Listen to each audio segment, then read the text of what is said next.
가 최소 10,000여 명에 이르는 것으로 밝혀졌는데요. 하지만 정확한 피해 현황은 아직 파악되지 않는 상황입니다. 이렇게 이제 봉치 집계가 정확하지 않은 부분은 그쪽 지역의 통신이 완전히 지금 단절됐습니다. 또 일부 섬 지역은 아예 고립이 되어 있기 때문에 거기를 배를 타고 가서 확인하지 않는 한은 거기에 얼마나 많은 사람들이 그 피해를 입었는지 알 수가 없는 상황이죠. 하이엔의 최대 풍속은 역대 최고치를 기록했는데요. 태풍과 함께 해일이 덮쳐 더 큰 피해를 낳았습니다. 가장 피해가 심각한 지역인 레이터 섬에 거주하는 한국인 선교사 가족을 비롯한 8명의 한국인이 현재 연락이 닿지 않고 있는 상황입니다. 수십 명의 선교사분들이 흩어져서 이렇게 살고 계시는 걸로 알고 있고요. 만에 하나 또 사망자가 있을 수도 있기 때문에 실제로 가서 답사를 할 예정입니다. 태풍 하이엔은 현재 필리핀을 빠져나가 베트남 북부에 상륙했습니다.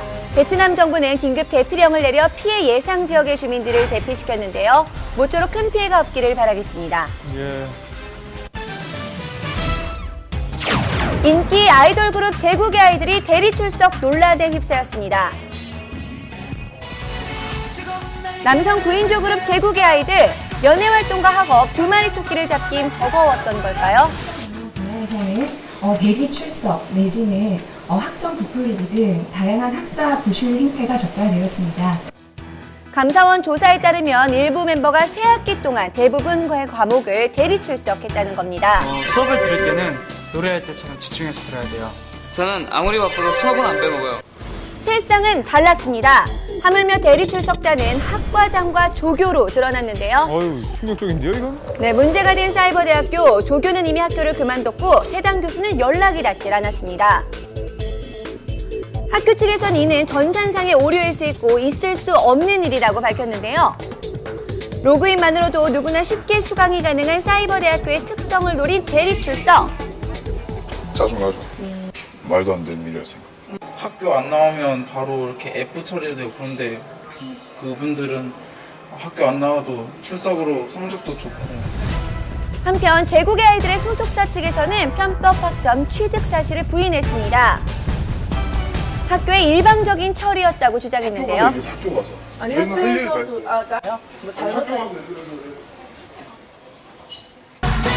뒤늦게 학점이 취소됐지만 대리 출석 논란은 계속되고 있습니다. 그런데 이들 멤버 9명 중에 무려 7명이 해당 사이버대학교 학생이었습니다. 일단 대학교에서 공부하는 동안은 자연스럽게 군대가 연기되기 때문에 자신의 어떤 연예인으로서의 활동 기간을 좀 더 늘릴 수 있다는 점에서 대학교 진학을 선호하는 것도 보입니다. 다른 이유가 있었다는 거군요. 학교 안에서는 다 같은 학생입니다. 형평성에 어긋나서는 안 되겠죠?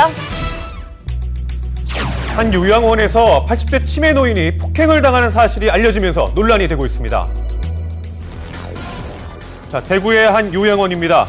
요양보호사가 80대 치매 노인을 끌고 나오더니 그대로 내팽개칩니다. 심하잖아요. 뒤이어 무차별적인 폭행이 이어지는데요. 요양보호사는 노인의 뺨을 때리는 것도 모자라 발로 차기까지 하는데요. 보고도 믿을 수가 없네요. 요양보호사와 환자라는 관계가 믿어지지 않을 정도입니다. 그녀의 폭력은 계속 이어졌습니다. 자, 대체 어떻게 된 일일까요? 피해 노인의 아들을 만나봤습니다. 개처럼 맞아가지고 피를 많이 흘려가지고 힘이 없다. 그래가지고 이상하다. 그러면 이제 저게 뭐냐. 그래 왜 맞아서 그랬다고 자꾸 하니까. 폭행 사실을 뒤늦게 알게 된 아들. 어머니의 몸에는 찢어져 꿰맨 흔적과 멍 자국들이 선명했습니다. 자, 이 상처를 입은 당일 CCTV입니다. 찢어진 팔에서 피가 나는 의인의 얼굴에는 급기야 걸레까지 집어던지고요. 또 상처를 치료해주나 싶더니 머리채를 잡아당깁니다. 다른 요양사가 말려보지만 아랑곳하지 않고 계속해서 위협하는데요. 여든이 훌쩍 넘은 치매 노인은 속수무책으로 당할 수밖에 없습니다. 요양에서는 자기 책임 없다 그러죠. 그러면 이거는 정말로 예방견이 아니고 이거는 유기견 취급이라요. 자, 이번 사건이 발생한 요양원 앞입니다. 이 요양원 측은 폭행당한 할머니를 7시간 넘게 방치했고 또 이 같은 사실을 가족에게 알리지도 않았다고 합니다.